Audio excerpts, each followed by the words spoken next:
যেসব বিষয়বস্তু নিয়ে আমি আজকে ভিডিওটা করতে চলেছি, ছেলে মেয়ে পড়াশোনা করার পাশাপাশি ছেলে মেয়েদের মানুষের মতো মানুষ করতে হবে, চিন্তাধারা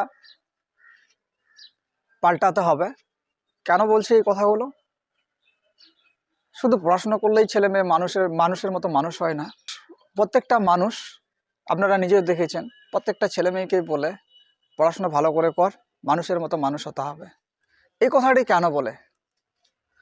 আমরা তো মায়ের পেট থেকে মানুষ হিসাবেই বেরোচ্ছি, তারপরেও বাবা মা, গার্জেন, টিচার, শিক্ষকরা আমাদের বলে থাকেন তোমরা ভালো করে পড়াশোনা করো, তোমাদের মানুষের মতো মানুষ হতে হবে। তো মানুষের মতো মানুষ হওয়ার কথাটির অনেক তাৎপর্যপূর্ণ ভূমিকা পালন করে।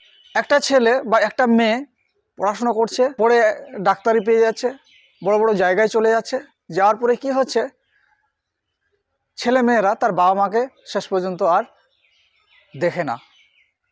কি করছে? বাবা মাকে বৃদ্ধাশ্রমে পাঠিয়ে দিচ্ছে। তাহলে মানসিকতা কোন জায়গায় গিয়ে পৌঁছাচ্ছে? চিন্তা ভাবনাটার কথা আমাদের ভাবতে হবে। যে ছেলে মেয়েদের এই যে কষ্ট করে দিনের পর দিন বাবা মা রোদ্রে খেটে ছেলে মেয়েদেরকে মানুষ করছে, এবং সেই ছেলে মেয়েগুলো বাবা মাকে দেখে না, বাবা মাকে বৃদ্ধাশ্রমে পাঠিয়ে দিচ্ছে। তো আমি বলবো, একটা ছেলে মেয়ে পড়াশোনা করে ভালো রেজাল্ট করে একটা চাকরি পেয়ে গেল, তারপরে জীবনের যে সব সফলতা ছেলেটা পেয়ে গেল তা নয়, কিন্তু তার পাশাপাশি ছেলে হোক বা মেয়ে হোক, তার একটা গুরুত্বপূর্ণ ভূমিকা থাকে তার বাবা মাকে দেখার। তার সমাজের প্রতি যেন সেম গুরুত্বপূর্ণ ভূমিকা বহন করে চলে। আজকে আমি একটা দাদুকে একটা চাদর দিয়েছি। সেই চাদর পেয়ে দাদু কতটা খুশি হয়েছে আপনারা ভিডিও দেখলেই বুঝতে পারবেন।